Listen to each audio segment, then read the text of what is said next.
Alors bonjour à toutes et à tous. Donc, moi je suis membre donc, de l'UMR Lameta, je suis enseignant-chercheur. Et donc je vais vous faire un petit topo aujourd'hui sur les paiements pour services écosystémiques. Et principalement je vais parler en fait des paiements pour services environnementaux. Mais je vais revenir donc sur cette notion. Juste pour démarrer, donc ce que je vais vous présenter aujourd'hui, j'ai inclus en fait des éléments qui m'ont été apportés par des membres du laboratoire. Donc je fais ça dès le début, par Sophie Clot qui est postdoc au labo, par Jean-Michel, Julie Subervi qui est chercheur INRA et Sophie Toyer qui est professeure à Supagro, donc est membre du LAMETA. Alors, quand on parle donc de services écosystémiques, l'idée donc dans un premier temps, la présentation, je vais vous présenter donc le contexte, des éléments de définition pour se représenter en fait ce que ça recouvre. Ensuite, je vais lister donc les questions qui se posent dans la littérature par rapport à l'utilisation de ce type de paiement. Et puis, donc, dans un troisième temps, trois, disons, types de travaux qui sont menés au laboratoire sur les paiements pour donc, services écosystémiques, paiements pour services environnementaux. Alors, donc juste pour poser le cadre. Donc on parle principalement de paiements pour services environnementaux lorsqu'on parle de paiements pour services écosystémiques. Et l'idée en fait c'est que, on va dire que tous les paiements pour services environnementaux ne portent pas donc pour des paiements donc, pour services écosystémiques. Pourquoi? Parce que si on prend un peu une petite distinction, je reviens sur les éléments de définition qu'on a évoqués ce matin, mais donc par rapport aux services écosystémiques, on raisonne beaucoup sur les fonctionnalités en fait écologiques, dans ce que la nature peut offrir en termes de services donc pour l'homme. Alors que pour les services environnementaux, ça va être principalement des services qui vont être donc rendus par les hommes, pour les hommes, par le biais en fait d'écosystèmes, des écosystèmes. Donc l'idée, c'est qu'on peut se dire que les paiements pour services environnementaux ils vont être mobilisables pour les services écosystémiques à partir du moment où l'accent va être mis sur la restauration ou le maintien de fonctionnalités écologiques. Donc on peut penser par exemple à la séquestration du carbone dans les sols agricoles. Et l'idée donc c'est qu'on va avoir une valeur sociale supérieure en fait à l'activité privée des agents économiques, si je prends le vocabulaire des économistes, donc du producteur en fait du service, et puis donc il va y avoir en fait donc des avantages. J'ai mis bénéfices en écoutant Jean-Michel tout à l'heure. Et l'idée en fait c'est que par rapport à la production justement du service écosystémique, on peut avoir une logique de rémunération qui va éventuellement être une compensation du changement donc associé à l'activité qui va générer en fait le service. Alors certains types de paiements pour services environnementaux, ça ne va pas correspondre en fait à ça. Ça peut simplement en fait correspondre à la rémunération en fait d'externalités positives entre agents économiques, donc dans une logique de production. Bon, un exemple assez classique en économie entre par exemple pour les deux agents économiques, un apiculteur, un propriétaire de verger. La productivité en fait du propriétaire du verger va être donc augmentée par le biais en fait des abeilles. Et donc par conséquent, on peut se dire que dans cette logique-là, s'il y avait une compensation juste entre donc, ces deux types de producteurs, on aurait une rémunération d'externalité positive, mais ça ne correspond pas donc, du coup au maintien, donc à la restauration des fonctionnalités écologiques. Alors, quelques éléments en fait, juste de contexte. Donc il y a le schéma qu'a présenté tout à l'heure Raphaël, donc sur qui me rappelait en fait le MEA, l'UICN, et donc comment on est arrivé en fait au paiement pour services écosystémiques. Ça a commencé à émerger durant les années 90, et si on prend une définition des paiements pour services environnementaux, on peut appréhender ça, suite à la définition de Wunder, comme étant des transactions volontaires et contractuelles entre un acheteur et un vendeur, donc il y a un échange, d'un service environnemental en fonction d'une pratique agricole ou pratique foncière, et donc ça débouche en fait sur un paiement. Alors dans la pratique, donc on a cette notion contractuelle, et puis on a des paiements qui sont éventuellement organisés dans une logique de conservation par une autorité publique, une institution publique, ou alors par une ONG si on se met donc dans une logique privée. Alors j'ai pris deux exemples qui mobilisent des paiements pour services environnementaux. Donc les mesures agri-environnementales, c'est classique. Donc est-ce que ça correspond donc à des paiements pour services environnementaux et donc écosystémiques? Oui pour certaines, non pour d'autres. Et puis donc j'ai pris un autre exemple qui sont les contrats REDD+. Alors REDD+, c'est pour la réduction des émissions associées à la déforestation, à la dégradation des forêts. Donc c'est un mécanisme international qui est piloté par l'UNFCCC. Et donc on voit ça dans les différents COP qui passent. Et donc l'idée, c'est qu'on a justement la mobilisation des paiements pour services environnementaux, qui est un type d'instrument.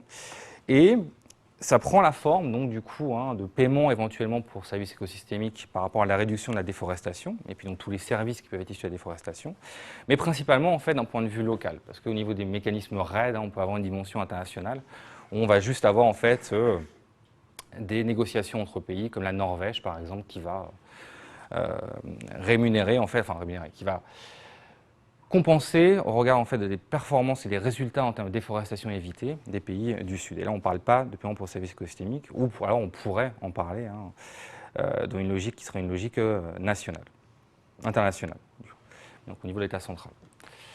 Alors, si on cherche à faire le lien entre paiement pour services environnementaux, donc écosystémiques, et évaluation des services écosystémiques. Alors, dans la pratique, en termes de typologie, ce qu'on constate, c'est qu'on a bien souvent une identification des services qui est faite, et après, normalement, on devrait avoir une quantification, une évaluation économique qui nous donne effectivement ce qui est rendu par l'écosystème, et donc pour lequel il pourrait y avoir en fait un paiement à partir du moment où les services seraient rendus.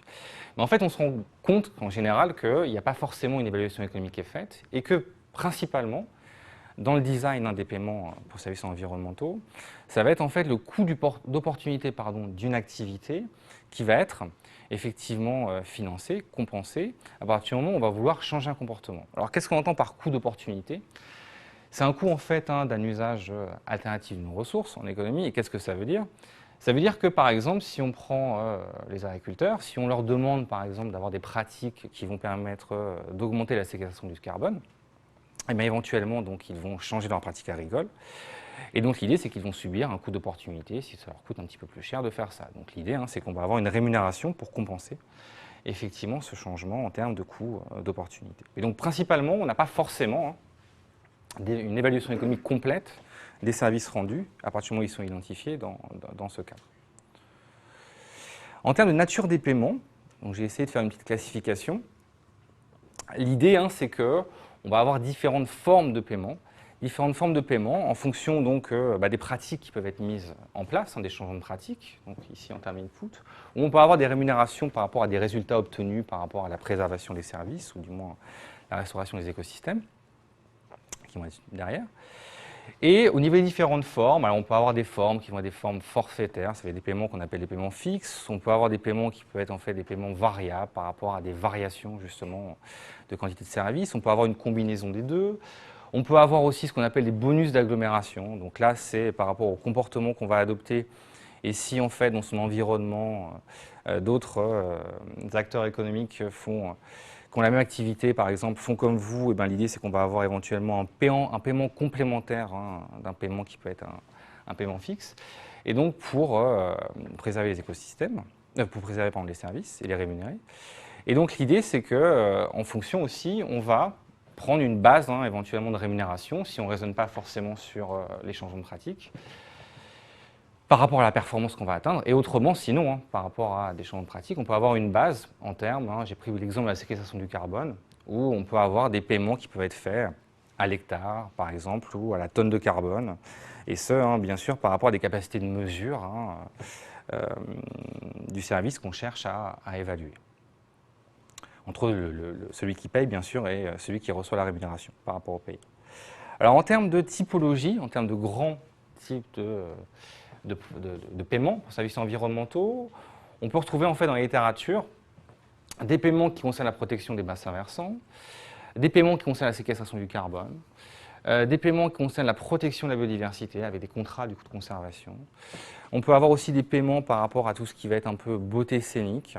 Donc là, c'est vraiment les logiques un peu de paysage, paysagère.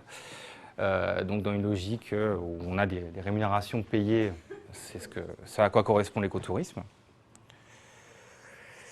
Et puis autrement, quand je vous parlais tout à l'heure en fait, d'accords contractuels, de dispositifs en fait, qui étaient mis en place, on va avoir donc différents types de paiements, différents types de participants, par exemple, associés à différents types de services.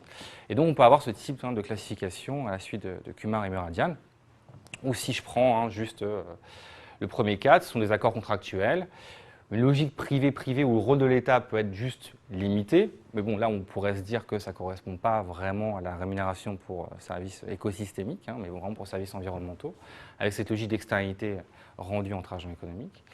Et puis autrement, on peut avoir, hein, par exemple, des dispositifs publics où on va avoir donc des acteurs publics, enfin des participants qui vont être publics-privés ou publics-publics ou publics-autres-organisations.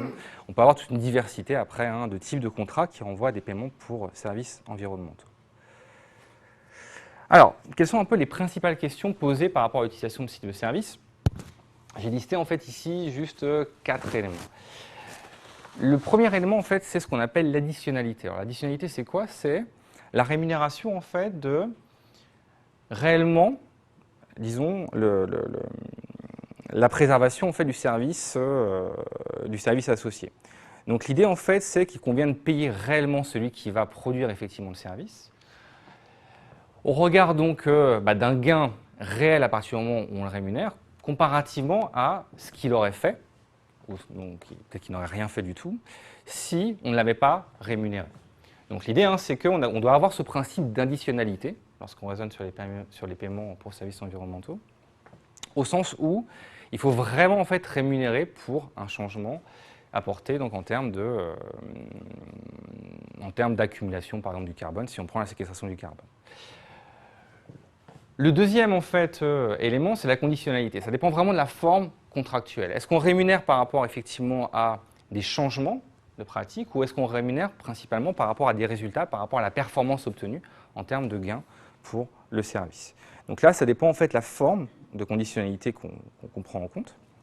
Et puis en fonction du type de service considéré, se pose la question en fait hein, de ce qu'on appelle en fait la permanence. Donc l'idée c'est que lorsqu'on a un engagement contractuel, oui, il faut quelque chose qui se passe par rapport en fait à la mise en place du contrat.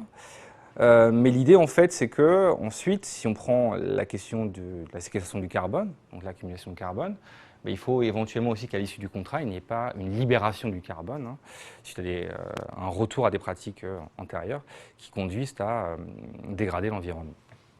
Un autre élément aussi, c'est par exemple l'incertitude hein, par rapport à ce qui peut arriver, et l'incertitude associée principalement justement à des mécanismes contractuels. Alors, en termes de travaux menés par des membres du LAMETA, j'ai listé ici, j'ai listé en fait 3 travaux différents. Un premier travail en fait sur l'additionnalité. Donc c'est un travail mené par Julie Suberville, un de ses co-auteurs, Sylvain Chabet-Ferret, où ils ont cherché en fait à évaluer les effets en fait additionnels et les effets d'aubaine associés aux mesures agri-environnementales, donc par rapport au plan de développement rural national de 2000 à 2006. Et ils ont mis en évidence en fait que par rapport au MAE, on a des MAE qui génèrent effectivement en fait de l'additionnalité et des MAE qui ne génèrent pas pour le coup d'additionnalité. Donc, en gros, ce qu'ils ont montré, c'est que les MAE en fait les plus contraignantes conduisent à donc du coup, en termes de changement de pratique et qui étaient les mieux rémunérés, sont des mécanismes co-efficaces. Donc, il y avait l'exemple ici de la conversion à l'agriculture biologique. Donc, on a vraiment en fait un changement de comportement qui génère un service. Et puis, ils ont montré en fait que les MAE qui portaient dans ce cadre sur les cultures et la prévention des sols sont fortement soumis à ce qu'on appelle les effets d'aubaine. Donc, en fait, c'est de l'argent qui tombe auprès ici des agriculteurs. Et l'idée, c'est que même s'ils n'avaient pas été rémunérés, ils auraient conduit en fait à la production du service environnemental. Donc il n'y a pas de mécanisme ici, il y a justement l'identification d'une non-additionnalité dans le cadre de ce type de contrat.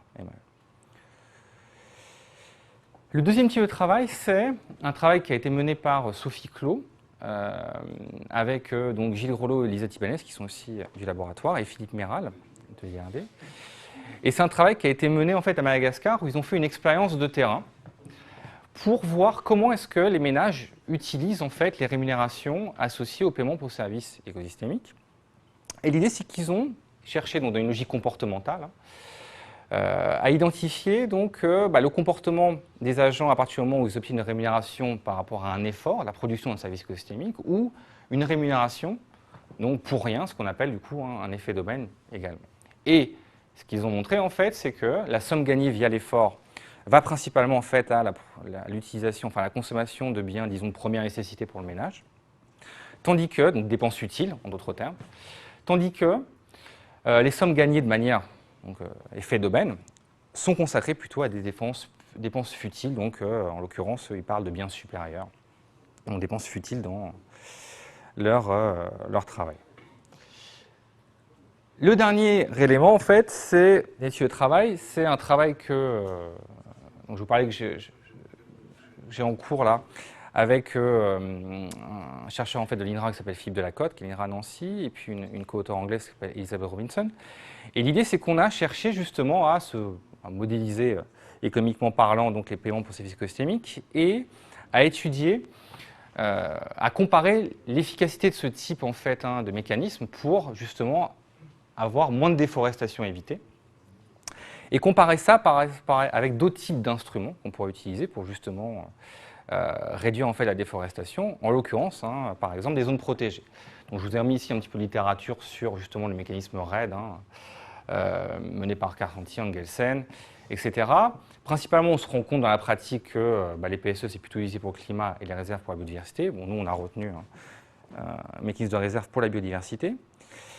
Et l'idée, en fait, c'est que dans un cadre spatial où on prend un ensemble d'agents économiques qui vont déforester, qui ont, disons, une productivité ou plutôt une intensité de la déforestation qui va être plus ou moins forte. Donc on prend deux types d'agents, ceux qui déforestent beaucoup, une densité forte, et ceux qui déforestent avec une densité faible. Et quand on essaie d'évaluer en fait leur interaction avec un phénomène qu'on appelle les phénomènes de leakage ou libération du carbone, c'est-à-dire en fait, enfin libération du carbone, mais leakage en fait de fuite. Donc à partir du moment où j'adopte un comportement, mon voisin va adopter un comportement qui va dépendre de ce que j'ai pu faire par le passé. Mais l'idée, c'est qu'on a cherché à voir dans quelle mesure on peut, du coup, tester l'efficacité de deux types de politiques donc, pour paiement pour services environnementaux. Donc, soit en fait centrer ce type de paiement sur des hotspots, donc ceux qui ont une densité forte de déforestation, soit pour tous les agents. Comparer ça en fait avec un mécanisme de réserve et comparer ça également en fait avec un bonus d'agglomération où dedans il y a une part justement qui correspond à des paiements pour services environnementaux. Et donc l'idée, c'est que en termes donc, dans une logique dynamique, c'est un travail de simulation, on a calibré nos équations, c'est pas sur les données réelles. Donc l'idée c'est qu'on a cherché à voir dans quelle mesure on va avoir différentes configurations en fait spatiales justement, avec des interactions entre les agents économiques. Et à partir du moment où ils vont être concentrés ces agents ou dispersés, ces deux types d'agents à intensité différente. Et à partir du moment où on va avoir des interactions qui vont être plus ou moins fortes, on va avoir une efficacité différente de ce type d'instrument.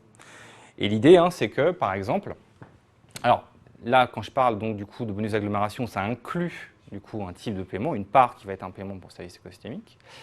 Mais donc l'idée, c'est que, bien souvent, on se rend compte que lorsque les interactions sont élevées, quelle que soit la configuration spatiale, mettre en place une réserve, en fait, ça va être plus efficace en termes de déforestation évitée, ainsi que le bonus d'agglomération. Tandis que, lorsqu'on a de faibles interactions, une concentration des deux types d'agents, en fait, un bonus d'agglomération ou des paiements, justement, vont être plutôt plus efficaces, par exemple, qu'une réserve. Alors, pour conclure, juste, quelques questions qui se posent par rapport à l'utilisation de ce type de paiement. Donc déjà, qui est rémunéré? Est-ce qu'on rémunère en fait des individus particuliers? Est-ce qu'on rémunère en fait plutôt des collectifs? Une deuxième question qui se pose, c'est la détention en fait des droits. Donc, l'idée en fait, c'est que bien souvent est mis en avant, quand je prends par exemple l'exemple du mécanisme REDD, est mis en avant le fait que mobiliser les populations par le biais de paiement. L'idée aussi, c'est de restaurer un petit peu, dans le cadre de projets principalement, c'est du coup d'avoir une rémunération directe et ça permet en fait éventuellement de mieux lutter contre la pauvreté, en milieu rural dans les pays en voie de développement. C'est des questions en fait qui se posent. Est-ce que ça va augmenter les inégalités ou les accroître dans ce cadre? On peut réfléchir aussi à l'imbrication de paiements multiniveaux, au niveau national, au niveau sous-national, si on raisonne sur la déforestation. Ici, donc, je vous ai remis des éléments sur le théorème de cause. Si on considère que les paiements pour services environnementaux, ça ne correspond pas forcément à des paiements pour services écosystémiques, donc où c'est juste en fait de la rémunération d'externalité 2 à 2 entre les individus particuliers avec comme support la nature. Et comme on était en fait dans le cadre ici uniquement, a priori, du LabEx CMEB, j'avais juste en tête d'autres chercheurs forcément qui travaillent sur les PSE dans la communauté Montpellier, enfin au niveau de Montpellier, et qu'on pourrait donc solliciter une prochaine fois pour une journée plus ouverte. Donc Alain Carcenti qui donc travaille donc, je me souviens plus du nom de son unité de recherche. BZF, voilà.